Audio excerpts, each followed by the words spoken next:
문재인 전 대통령의 책방이 문을 열었습니다. 많은 손님들이 찾고 있다고 해요. 평상 책방. 그런데 자원봉사자를 모집했어요. 그러자 열정페이 논란이 일었습니다.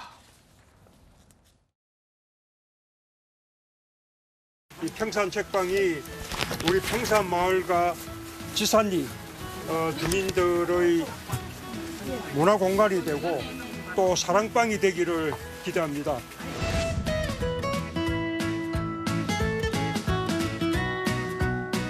대통령 보시지 말고 채를 사셔야 되는데요, 진짜.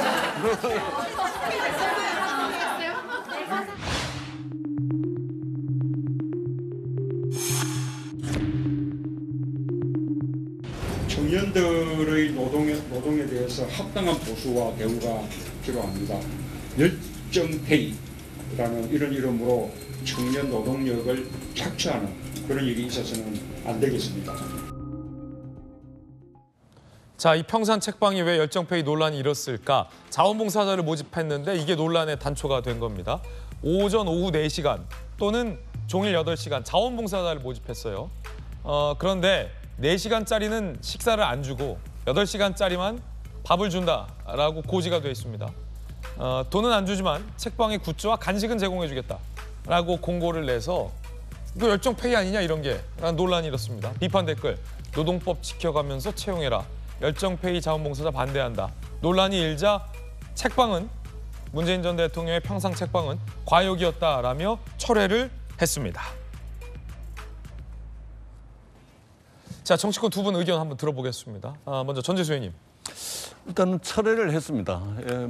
논란이 있는 것을 인지를 하고 문제의 소지가 있겠다라고 인정을 했기 때문에 철회를 한 것으로 보여지는데 잘했다고 생각을 합니다. 네. 다만 우리가 열정페이라는 것은 우리가 고용주가 노동자를 고용해가지고 정해져 있는 근로계약에 따라서 일을 시키는 것 이상으로 일을 시키고 그러고 난 뒤에 말하자면 노동의 대가로서 추가적인 노동의 대가에 대해서 임금을 제대로 지불하지 않고 말하자면 착취하는 그거 아닙니까? 근데 이거는 고용해서 하는 것이 아니고 자원봉사를 이제 모집을 한 겁니다.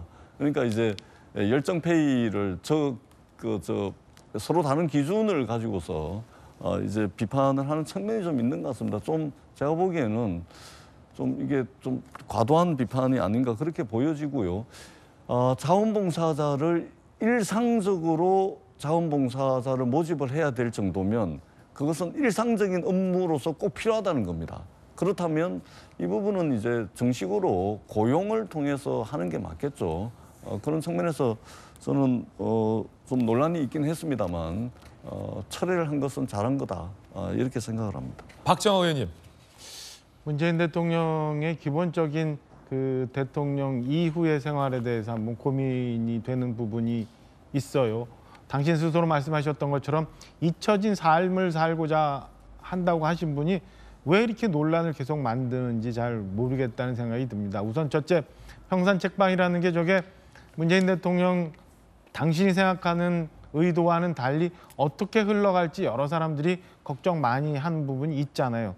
그런 건에 대해서는 왜 생각 안 해보시는지 잘 모르겠고 지금 우리가 얘기하고 있는 청년들에 대한 열정페이 뭐 그렇게 필요해서 자원봉사자가 많이 필요할까? 어떤 이유로 그렇게 많이 모아놔야 될까? 해명이라고 보니까 뭐 나중에 재단에서 필요한 사람들을 미리 모으려고 했다는데 왜 그렇게 많은 사람이 필요할까?